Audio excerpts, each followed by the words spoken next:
അമ്മ നന്ദനമോളെയും കൂട്ടി കിടക്കാൻ പോയി. നാളെ കണി കാണാൻ നേരത്തെ എണീക്കണ്ടല്ലേ? അപ്പച്ചിയുടെ സ്നേഹപ്രകടനങ്ങൾ അരുണിന് സംശയം ഉണ്ടാക്കിയിട്ടുണ്ട്. എല്ലാവരും അവർ പോയി കണ്ടു. എല്ലാവർക്കും കൊടുക്കേണ്ടതൊക്കെ കൊടുക്കുകയും ചെയ്തു. ഇനി മനസ്സിന് വല്ല കരടും ഉണ്ടോന്ന് പറയാൻ പറ്റില്ല. എന്തായാലും ആ ഡോക്ടറുടെ കാര്യം കഷ്ടം തന്നെയാ. സ്വന്തം മോക്കൊരു സമ്മാനം പോലും കൊടുക്കാൻ കഴിയുന്നില്ലല്ലോ. അയാൾ സ്വയം നിയന്ത്രിച്ചില്ലെങ്കിൽ കാര്യങ്ങൾ ഇതിലും കഷ്ടത്തിലാവും പവിത്രേ. അയാളുടെ കുടുംബം മാത്രമല്ല, മറ്റ് പല കുടുംബങ്ങളും തകരും. അത് മനസ്സിലാക്കി അയാൾ മുമ്പോട്ട് പോയാൽ അയാൾക്ക് കൊള്ളാം.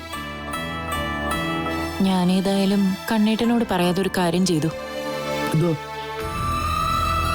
അരുൺ അയച്ചെന്ന ഫോട്ടോസ് ദീപനും അയച്ചു കൊടുത്തു. അത് ഡോക്ടർ ജീവനും കൂടി അയച്ചു കൊടുക്കാൻ ദീപനോട് പറഞ്ഞു. നിനക്കിത് എന്തിന്റെ സൂക്കേടാ പവിത്രേ? അത്രയെങ്കിലും ചെയ്യണമെന്ന് എനിക്ക് തോന്നി കണ്ണേട്ടാ. അദ്ദേഹം കൊണ്ടുവന്ന വിഷ്കോടി എടുത്ത് കാർത്തൂനൊന്ന് കാണണമെന്ന് പറഞ്ഞു. പക്ഷെ അതിനുള്ള അവസരമില്ലല്ലോ. കാർത്തൂൻ അങ്ങനെ ചെയ്യാനും പറ്റില്ലല്ലോ. പിന്നെ ഇത്രയെങ്കിലും വേണ്ടേ? അയാളെ പിന്തുടരും തോറും അയാൾ കാർത്തൂനെ കാണാൻ കൂടുതൽ ശ്രമിക്കും. അത് വലിയ ദുരന്തമായിട്ട് തീരുകയും ചെയ്യും. കണ്ണേട്ടാ, ഇതിന്റെ പേരിൽ ഡോക്ടർ ജീവനെ പിണക്കിയാലും പ്രശ്നമാ. അയാളുടെ ഇപ്പോഴത്തെ പോക്ക് കണ്ടിട്ട് കാർത്തൂനെ അയാളിൽ നിന്ന് അകറ്റി നിർത്തിയാ അയാൾ പിന്നെ എവിടെ വേണമെങ്കിലും കയറി ചെല്ലും. അരുണിന്റെ അപ്പച്ചിയുടെ വീട്ടിലാണെങ്കിൽ പോലും. എനിക്കറിയാം കണ്ണേട്ടനും അയാളോട് ചെറിയ സഹതാപമൊക്കെ ഉണ്ടെന്ന്. പിന്നെ പുറമെ പറയുന്നില്ലെന്നേ ഉള്ളൂ. അയാളോട് എനിക്ക് വെറുപ്പൊന്നുമില്ല. പക്ഷെ കാർത്തു സത്യങ്ങൾ മനസ്സിലാക്കിയിട്ട് മോളുടെ അച്ഛനെ സ്നേഹിക്കാൻ പാടില്ല. അങ്ങനെ വന്ന അച്ഛന്റെ അമ്മയുടെ ഇടയിൽ കിടന്ന് എന്റെ കുഞ്ഞ് നട്ടു തിരിയും. ആരെ പിന്തുണയ്ക്കണമെന്നറിയാതെ എന്റെ കുഞ്ഞ് വീർപ്പ് മുട്ടും. അതെനിക്ക് സഹിക്കാൻ പറ്റില്ല.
നിങ്ങൾ എന്താ കണ്ടോണ്ടിരിക്കുന്നേ?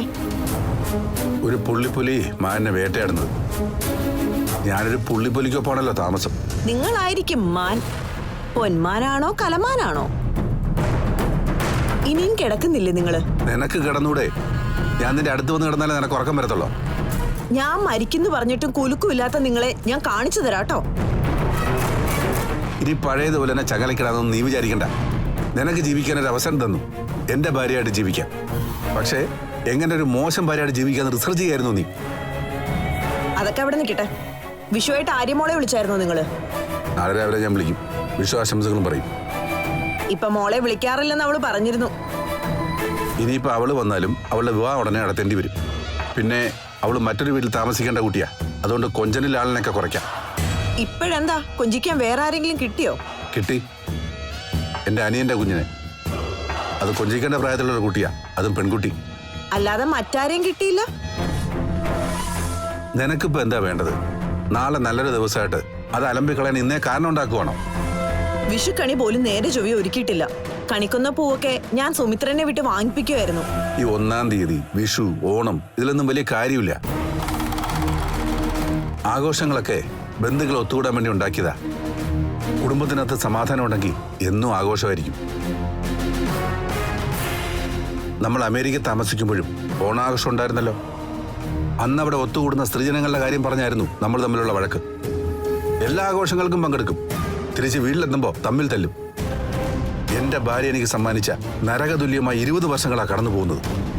അതുകൊണ്ട് മരണശേഷം എനിക്ക് നരകം കിട്ടാൻ സാധ്യതയില്ല. ആര് പറഞ്ഞു സാധ്യതയില്ലെന്ന്?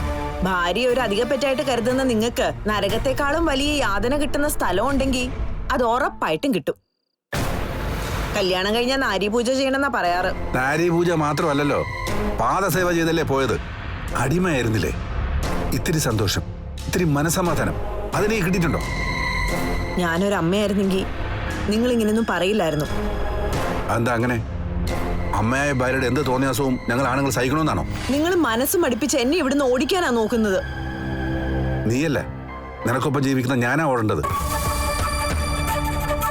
നിന്നെ ഇത്രയും കാലം സഹിച്ചതിന് മരണശേഷം മേളിലേക്ക് ചെല്ലുമ്പോ ദൈവം എന്നെ കരണത്ത് തല്ലും. ഇനി എന്തെങ്കിലും സംസാരിച്ചാലേ നമ്മളിൽ ഒരാളെ ജീവനോടെ ഉണ്ടാവും.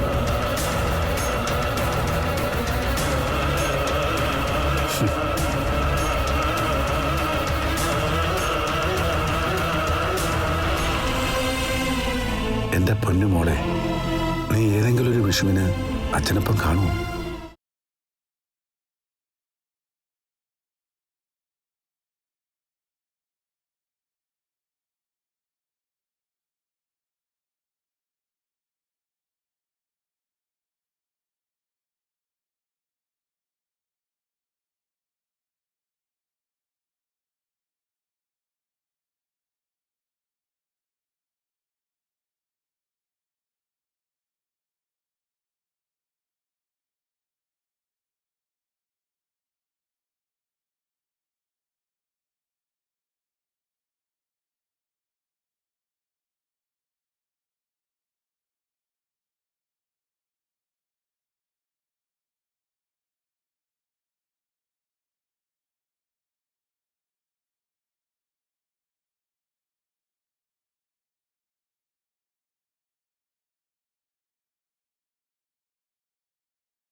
അരുണിനെ നീപ്പിച്ചില്ലേ? ആ, എഴുന്നേൽപ്പിക്കണം.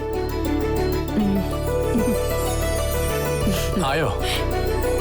ആയില്ല, ഞാൻ പറയാം. ആഹാ, ദേ ആരാ വരുന്നേന്നൊക്കെ.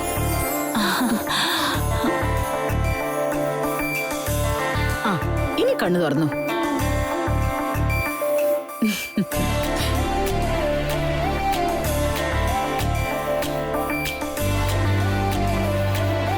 ഇത്തവണത്തെ എന്റെ കണ്ണി മോളാ. നേരെ വന്ന് നോക്കിയത് മോളുടെ മുഖത്തേക്കാ. ഞാനും അങ്ങനെ തന്നെയാ. ഇനി ഈ വർഷം മോശമായ എന്നെ ആയിരിക്കും എല്ലാവരും കുറ്റം പറയുന്നത്. അങ്ങനൊന്നും ഈ വർഷം മോശമാവില്ല. കാര്യങ്ങളൊക്കെ ഭംഗിയായിട്ട് തന്നെ മുന്നോട്ട് പോകും.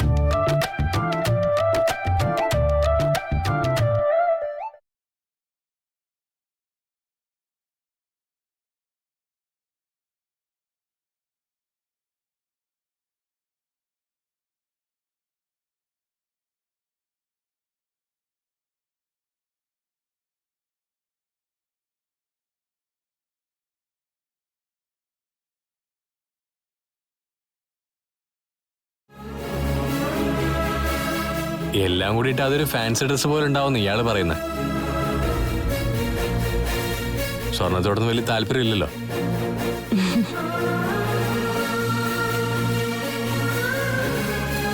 എല്ലാരും നിരന്ന് നിൽക്ക്, ഞാൻ ഫോട്ടോ എടുക്കാം.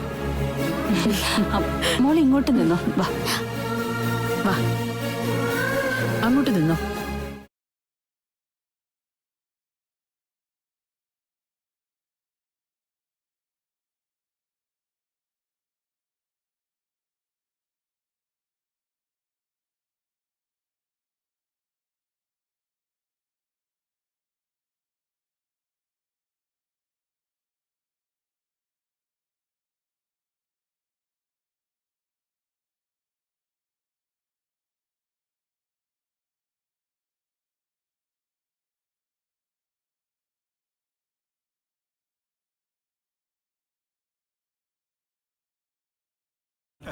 കൊള്ളാലോ, രാവിലെ തന്നെ അമ്പലത്തിലൊക്കെ പോയല്ലേ അണ്ണാ? പോയി 5 മണിക്ക് പോയി. ആ. പവിത്രയും മോളും കൂട്ടി. ഞാനും നയനായിട്ട് പോയിട്ടേ അവള് വീട്ടിൽ വിട്ട് വരുന്ന വഴിയാ. അവളെയും കൂടെ ഇങ്ങോട്ട് കൊണ്ടുവരാത്തുന്നതാ. ഇന്ന് ഇവിടെ അല്ലേ എല്ലാവർക്കും സദ്യ. അത് പിന്നെ അവളിടയ്ക്ക് പവിത്ര സംശയിച്ചിരുന്നല്ലോ, അതിനുശേഷം ഇങ്ങോട്ട് വരാനൊക്കെ ഒരു മടിയാ.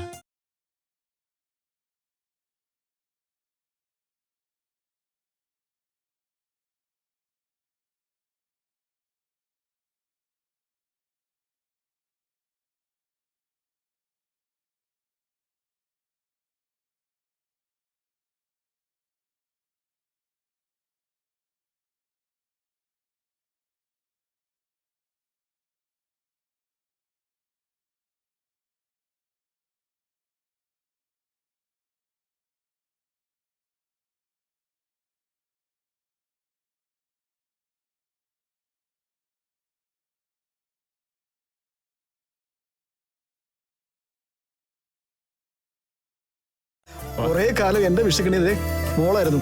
അരുണ് കല്യാണം കഴിച്ചുകൊണ്ട് പോകുന്നതിന് മുമ്പ് വരെ രാവിലെ വിഷുക്കണി കാണിക്കാൻ എന്റെ കണ്ണും പൊത്തിക്കൊണ്ട് പവിത്ര വരും.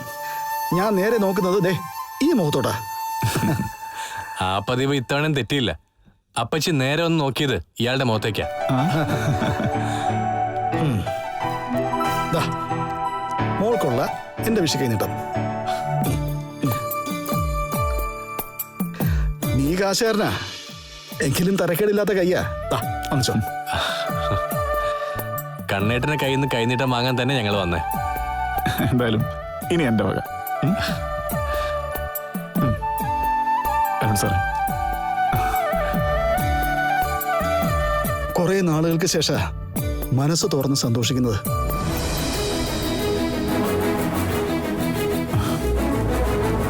ഇന്ന് രാവിലെ എഴുന്നേറ്റപ്പോ തന്നെ വീടിനകത്തും മനസ്സിനകത്തും ഒരു വെളിച്ചമുണ്ടായി. ആ, അരുണിന്റെ അപ്പച്ചി തന്ന കോടി വസ്ത്രങ്ങളാ ഞങ്ങളെല്ലാരും ഇട്ടിരിക്കുന്നേ. അത് ഇനി എല്ലാ വർഷവും ഉണ്ടാവും.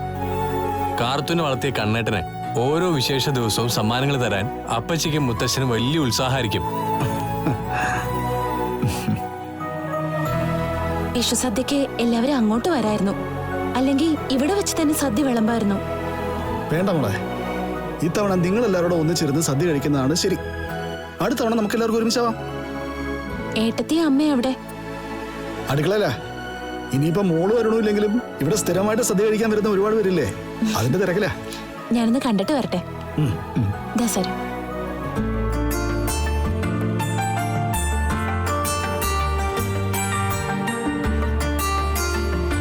അയാള് വിഷുവായിട്ട് ഇങ്ങോട്ടെങ്ങനെ വന്നായിരുന്നോ ഡോക്ടർ ജീവൻ? ഏയ് ഇല്ല. അയാൾ ഇങ്ങനെ അവസരം നോക്കി നടക്കുക. ചിലപ്പോ വരും. മകളെ തിരിച്ചറിഞ്ഞല്ലേ. വിഷുവായിട്ട് എന്തെങ്കിലുമൊക്കെ കൊടുക്കണമെന്ന് അയാൾക്ക് ആഗ്രഹം കാണും.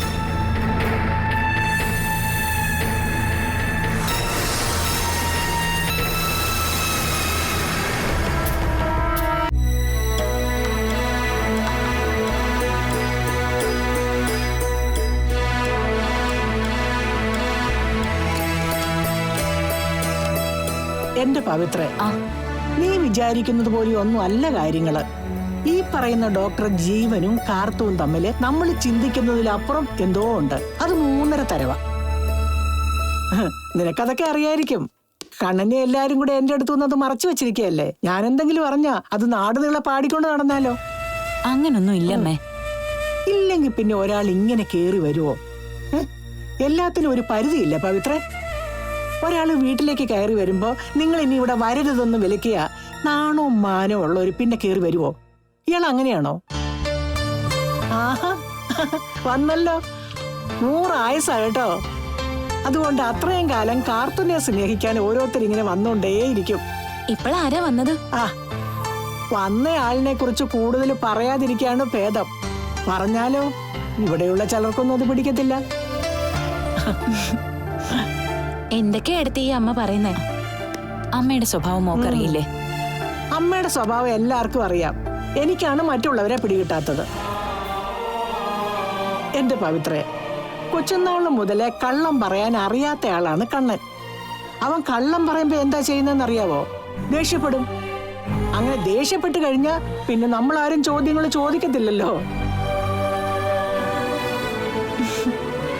അല്ല, വിഷുവായിട്ട് സമ്മാനങ്ങളൊക്കെ ഒരുപാട് കിട്ടിയോ? ഇത്തവണ ഒരുപാട് കൂടുതലാ. അരുൺ സാറിന്റെ മുത്തച്ഛന് വരാൻ പറ്റാത്തോണ്ട് കാര്യസ്ഥന്റെ കയ്യിൽ വിഷുക്കണി കൊടുത്തു വിട്ടു. കൂടെ സ്വർണ്ണവും. ഇതിപ്പം മോളെ സ്വർണം കൊണ്ട് എല്ലാരും കൂടെ മൂടുവാണല്ലോ. ഒരു സമയത്തെ ഉണ്ണിയെ പഠിപ്പിച്ചുകൊണ്ടിരുന്നപ്പോ കണ്ണന് കാര്യമായിട്ട് ഒന്നും മോൾക്ക് മേടിച്ചു തരാൻ പറ്റിയിട്ടില്ല. ഉണ്ണി മോളെ കെട്ടുമല്ലോ. പിന്നെ സ്വർണത്തിന്റെ ആവശ്യമൊന്നും ഇല്ലെന്നായിരുന്നു പറച്ചില്. അവസാനം ഉണ്ണി കാല് മാറിക്കഴിഞ്ഞപ്പം ഇനി എന്തു ചെയ്യുമെന്ന അങ്കലാപ്പിലായി കണ്ണനും ഇവളും. ആ സമയത്ത് കണ്ണൻ ജയിലിലായിരുന്നല്ലോ. അതിനിപ്പോ എന്താ, വരുന്നവരും പോകുന്നവരും ഒക്കെ സ്വർണം കയ്യിൽ വെച്ച് തന്നിട്ടല്ലേ പോകുന്നേ. സാധാരണ പെൺകുട്ടികളായിരുന്നെങ്കിൽ തുള്ളിച്ചാടിയേനെ. ഇതിപ്പോ സ്വർണവും വെള്ളിയൊക്കെ മോൾക്ക് ഒരുപോലെയാണല്ലോ. എനിക്ക് സ്വർണത്തോട് വലിയ ഭ്രമമൊന്നും ഇല്ലമ്മേ. ആ, അതുകൊണ്ടാ ഇതൊക്കെ കിട്ടുന്നേ. അത്യാഗ്രഹികളായ പെൺകുട്ടികളാണെങ്കിൽ ഒന്നും കിട്ടില്ല. അല്ല, വിഷുസദ്യ ഉണ്ണാൻ ഇങ്ങോട്ട് വരുവോ? വിഷു അവിടെ മതിയെന്ന് കണ്ണേട്ടൻ തന്നെയാണല്ലോ പറഞ്ഞത്. എങ്കിലും വരണം കേട്ടോ, അപ്പച്ചയും കൂട്ടി. അവിടുന്ന് കുറച്ച് കഴിച്ചാ മതി, ബാക്കി ഇവിടെ വന്നിട്ട് കഴിക്കാം. ഇത്തവണത്തെ വിഷുവിനെ ഞാനും പവിത്രയും കൂടി മത്സരമാ. ഇവളെ ജയിക്കത്തുള്ളൂ. എങ്കിലും ഞാനൊന്ന് കട്ടയ്ക്ക് നിൽക്കാൻ തീരുമാനിച്ചു. മോള് വന്നേ. അമ്മേ, ഇതൊന്നും എടുത്തു വെക്കണം. എനിക്കറിയാം എന്തിനാ കൊണ്ടുപോകുന്നെന്ന്. എന്തിനാ എടുത്തി? ആദ്യം ചെല്ല്, അപ്പൊ അറിയാലോ. ചെല്ല് വാ മോളെ. ചെല്ല്. അയ്യോ എന്റെ അമ്മേ, ഈ പയറിച്ചിരി വാടിയെന്നാണ്.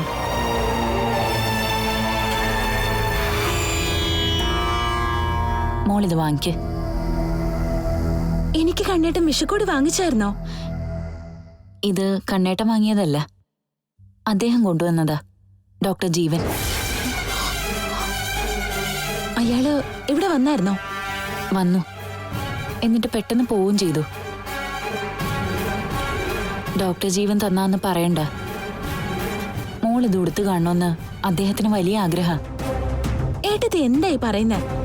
എല്ലാം അറിഞ്ഞു വെച്ചിട്ട് ഇങ്ങനെയൊന്നും സംസാരിക്കരുത് കേട്ടോ. അയാളുടെ കയ്യിൽ നിന്നൊരു മാല വാങ്ങിയതിന്റെ പേരിലെ വീട്ടിനകത്തൊരു വിപ്ലവം ഉണ്ടായി. അരുൺ സാർ അപ്പച്ചിയൊക്കെ പിണങ്ങി. അതാ പറഞ്ഞത്, ഡോക്ടർ ജീവൻ വാങ്ങിത്തന്നാന്ന് പറയണ്ടാന്ന്. ഞാനിപ്പോ കടയിലെ പൈസയൊക്കെ മിച്ചം പിടിച്ചു വെക്കുന്നുണ്ട്. അതിന്ന് കുറച്ച് പൈസ എടുത്ത് വാങ്ങിയതാന്ന് പറഞ്ഞാ മതി. എനിക്ക് കള്ളം പറയാൻ വയ്യ പവിത്രയെടുത്തി. അയാള് ഫോൺ ചെയ്യുമ്പോ പോലും വീട്ടിനകത്ത് വലിയ വഴക്കാം. എന്നെ ഒരു കാര്യത്തിലും ശാസിക്കാത്ത അരുൺ സാറ് ഡോക്ടർ ജീവന്റെ കാര്യം വരുമ്പോ വളരെ മോശമായിട്ടാ സംസാരിക്കാം.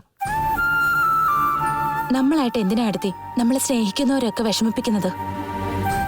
നമ്മളാരും വിഷമിപ്പിക്കുന്നില്ലല്ലോ മോളെ. അപ്രിയ സത്യങ്ങൾ പറയരുതെന്നാണല്ലോ. അതുകൊണ്ട് ഇത് പറയണ്ട. അപ്പൊ പിന്നെ അരുണിന്റെ അപ്പച്ചിക്കോ അരുണിനൊന്നും പ്രശ്നം കാണില്ല. അതുപോലെ തന്നെ മോൾ ഇത് ഉടുത്തൊരുങ്ങി വരുന്നത് കണ്ടു കഴിഞ്ഞാ ഇത് വാങ്ങിത്തന്ന ആൾക്ക് സന്തോഷമായിരിക്കും. അയാള് പോയോ അതോ ഇവിടെ എവിടെയെങ്കിലും എന്നെ കാണാനായിട്ട് നിൽക്കുന്നുണ്ടോ? പോയി കാണും മോളെ. പറയാൻ പറ്റില്ല. അങ്ങനെയാണെങ്കിലേ ഇന്നത്തെ വിഷു ഇല്ലാതായത് തന്നെ. ഇപ്പൊ എല്ലാവരും സന്തോഷത്തിലാ. അതിനിടയ്ക്കാ അയാൾ ഓരോന്ന് വാങ്ങിക്കൊണ്ടുവരുന്നത്. എന്ന് കരുതി മോൾ അദ്ദേഹത്തോട് ചൂടാവരുത്. ചൂടാവാൻ പറ്റില്ലല്ലോ. മഞ്ജുവടുത്തെ അയാൾ സഹായിക്കണ്ടേ?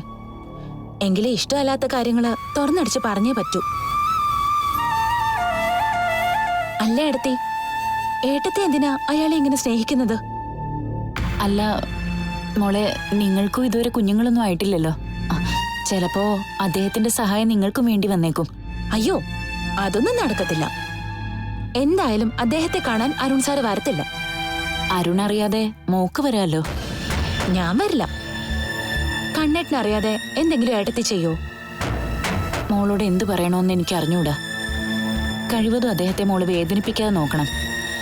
എല്ലാവരുടെയും മനസ്സറിഞ്ഞിട്ട് മോള് നിൽക്കേണ്ട രീതിയിൽ നിന്നാ മതി. ഒന്നുറപ്പിച്ചോ മോള്, അദ്ദേഹം ഇവരാരും പറയുന്ന പോലെ ദുഷ്ടനൊന്നുമല്ല. അതുകൊണ്ടല്ലേ കണ്ണേട്ടനും പപ്പേട്ടനും ഒക്കെ ഇപ്പൊ പഴയതുപോലെ അയാളോട് അകൽച്ചൊന്നും കാണിക്കാത്തത്. അത് ദീപേട്ടന്റെ ചേട്ടനായതുകൊണ്ടായിരിക്കും. ഏയ്, ഒരിക്കലുമല്ല. അയാൾ ദീപന്റെ ചേട്ടനാന്നൊക്കെ നേരത്തെ കണ്ണേട്ടനറിയാം. ഇതൊക്കെ എന്നോടെന്താ നേരത്തെ പറയാതിരുന്നേ? ഞാൻ മാത്രം എന്താ എല്ലാം വൈകി അറിയുന്നേ? അതിനെന്തെങ്കിലും കാരണം കാണുമായിരിക്കും. എന്തായാലും ഞാനിത് വാങ്ങിക്കില്ല ഏടത്തി. അയ്യോ മോളെ, അങ്ങനെ പറയരുത്. വീട്ടിലേക്ക് കൊണ്ടുപോകാൻ പറ്റില്ല, അതുകൊണ്ടാ.